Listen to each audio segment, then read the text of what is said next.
नमस्कार, आप देख रहे हैं आरडी न्यूज़। मैं हूं योगेश चक्रवर्ती। बिहार में इस साल अक्टूबर में विधानसभा के चुनाव होने हैं और चुनाव से पहले बिहार की सियासत में उबाल है।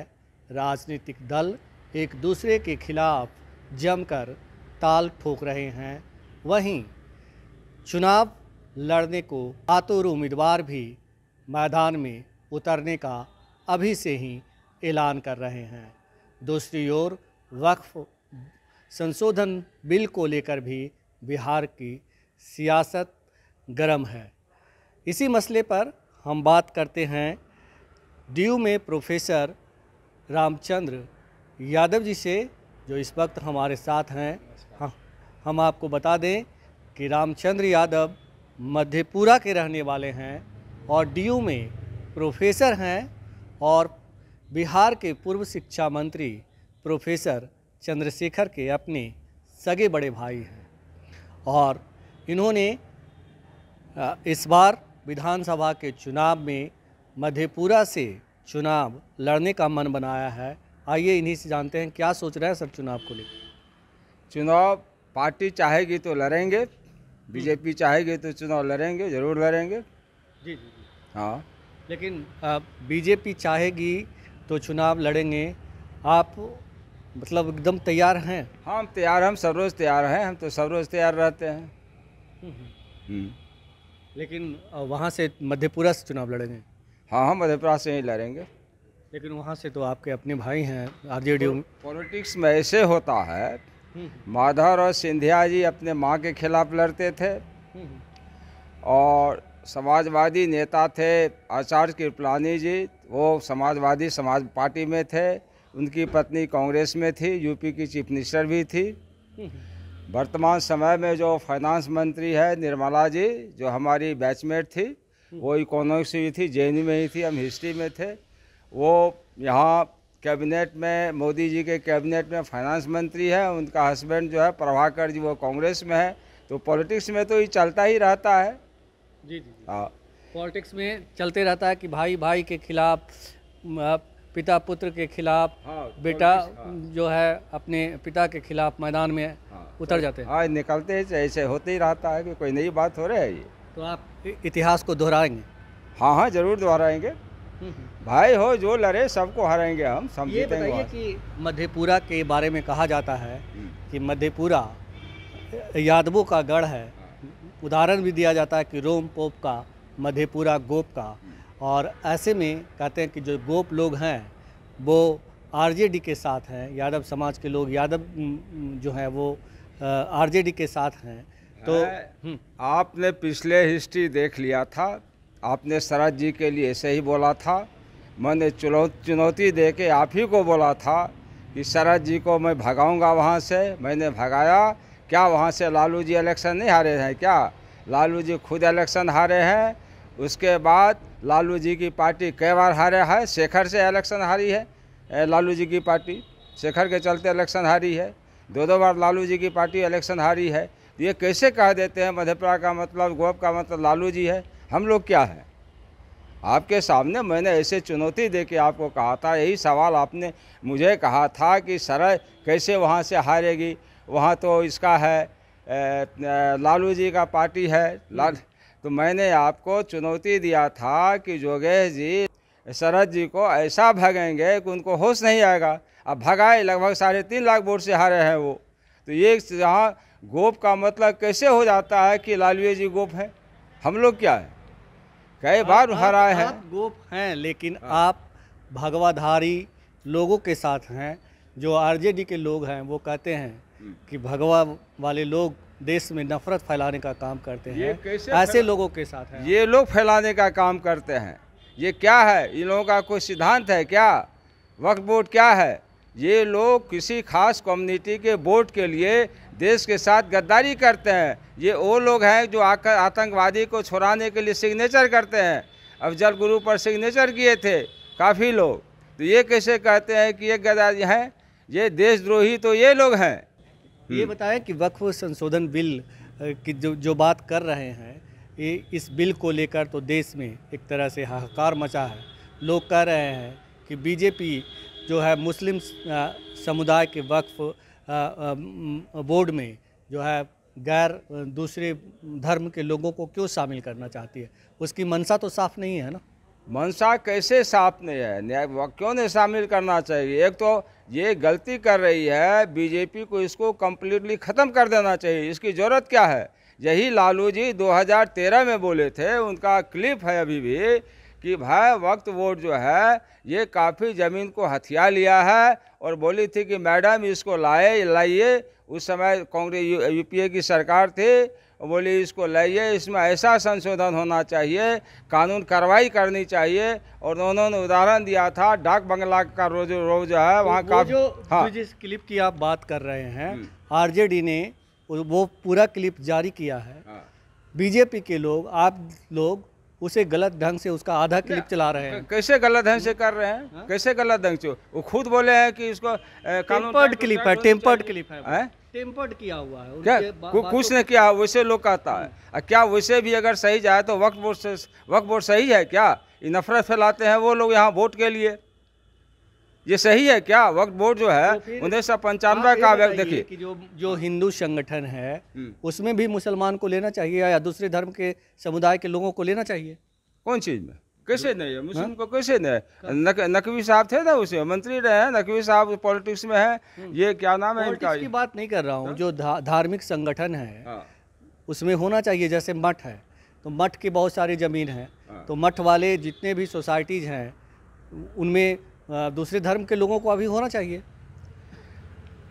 धर्म का होना चाहिए, ये तो क्या है उसका, वो तो मैं उतना ये नहीं कहूँगा।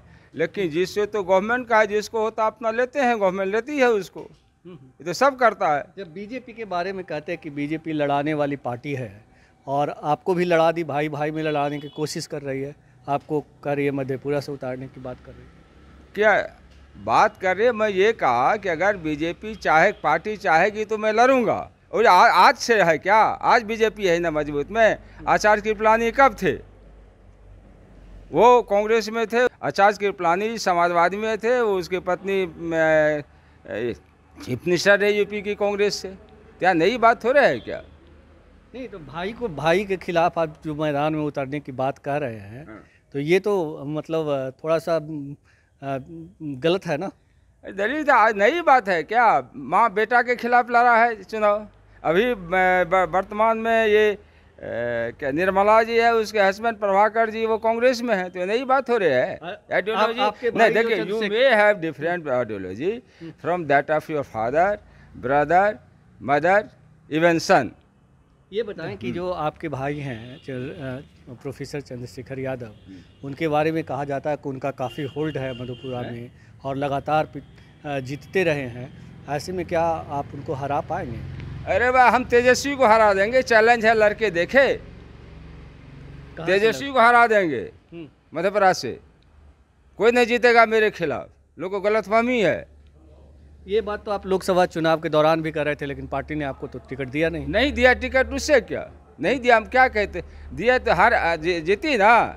शरद जी वाले में भी आपको बोले थे ना, हम आपको खुदे बोले थे। आप लोग सीएम नीतीश को फिर 2025 में मुख्यमंत्री बनाएंगे अक्टूबर में? हमारे बस की बात हो, हमारे हाईकमान की बात है वो है। और लोग कहती है कि नीतीश जी चीफ मिनिस्टर रहेंगे। लेकिन नीतीश जी के बारे में कहा जा रहा है कि वो अपना सब कुछ सुध-बुध खो चुके हैं। तेजस्वी यादव कहते हैं कि वो अचेत हो चुके हैं, उनका इकबाल खत्म हो गया। अरे भाई, तो तेजस्वी जी क्या करते हैं? शादी किए हैं, कहते हैं कि हम सोशलिस्ट हैं। लोहिया साहब क्या कहते थे? लोहिया साहब परिवार की बात करते थे। डॉक्टर लोहिया की आप बात कीजिए। डॉक्टर लोहिया कहते थे ये डायनेस्टिक पॉलिटिक्स नहीं चलेगी और उनका ये फ्यूचर है कि कांग्रेस का खात्मा होगा। वो लोग कहते हैं हम समाजवादी हैं। आप समाजवादी की बात मैं नहीं कर रहा, मैं ये कह रहा हूँ हम कहे ना भाई, वो कहते हैं ना हम समाजवादी हैं। जब शादी किए थे वो तो एक तो ये लोग गलत बोले थे कि डीपीएस की स्टूडेंट है। वो डीपीएस का स्टूडेंट नहीं है। मेरा करीब उस बैच में 10 स्टूडेंट मेरा है, नाम गिना दूंगा। वो एक तो वो लोग झूठ बोले कि भाई वो डीपीएस की स्टूडेंट है, हमारे मैंने क्लासमेट है वो। दूसरी बात, उनसे जब पूछा गया, आप ही के जैसे लोगों ने पूछा, तो कहा हम लोग तो समाजवादी हैं, क्या होगा, कहीं शादी कर लिए तो कहीं शादी कर ली, इस पर मेरा ऑब्जेक्शन नहीं है।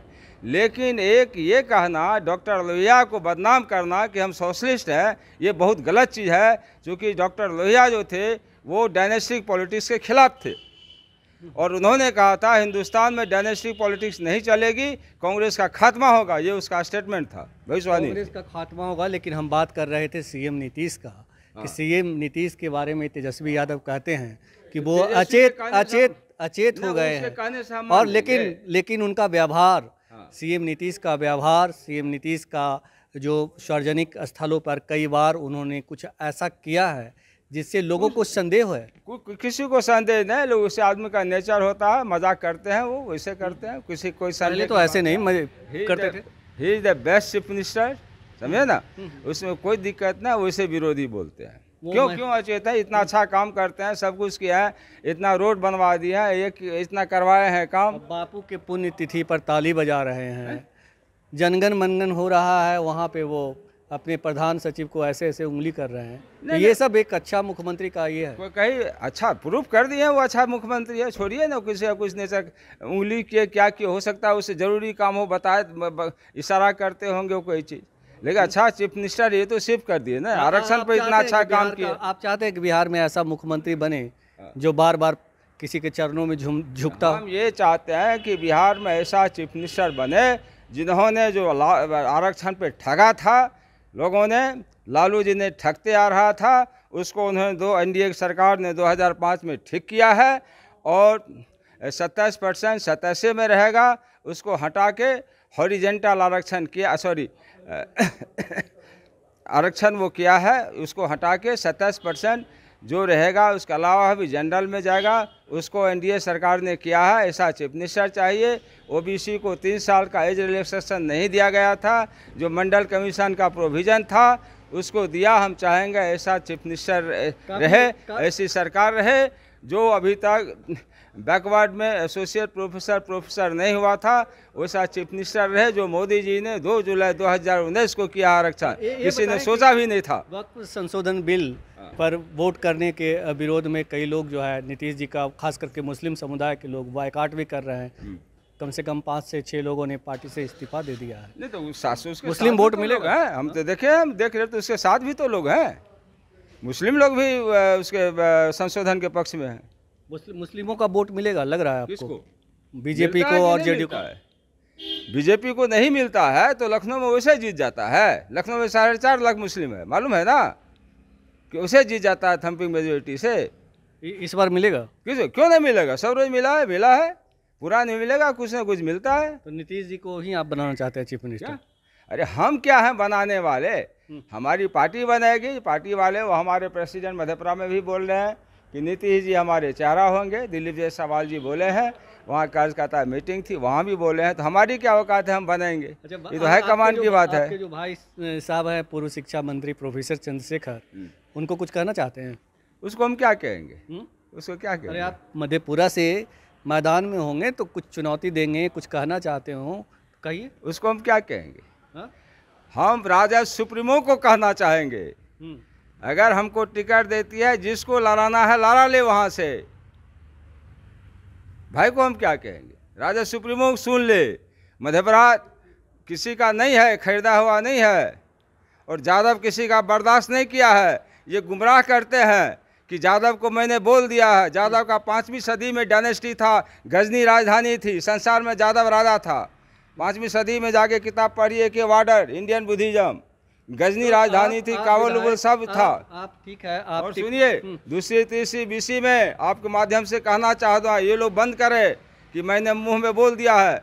दूसरी तीसरी डायनेस्टी में आप जाके पढ़िए Buchanan report on the district of Purnia. दूसरी तीसरी बीसी में यादवों ने मथुरा से माइग्रेट किया है। पूर्णिया में सिन्हा डायनेस्टी थी यादवों की, इसलिए अभी भी वहाँ के लोग सिन्हा सिंह खाते हैं। उनको कहना चाहूँगा मैं, भाई को क्या से कहना चाहूँगा। मतलब इस बार आप मन बना चुके हैं कि मैदान में उतरेंगे? पार्टी चाहेगी तो हमारे मन बनाने से क्या होगा।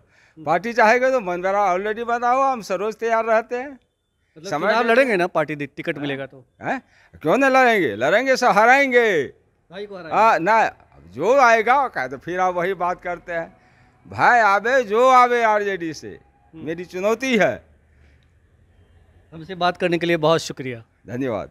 तो ये थे प्रोफेसर रामचंद्र यादव, जो अपने भाई के खिलाफ ही ताल ठोक रहे हैं। सुना है आपने, कह रहे हैं कि चाहे जो भी आए, अगर बीजेपी हम पर भरोसा करती है तो निश्चित तौर पर मधेपुरा से हम चुनाव लड़ेंगे और इसकी तैयारी हम कर चुके हैं। योगेश चक्रवर्ती, RAD न्यूज़, पटना।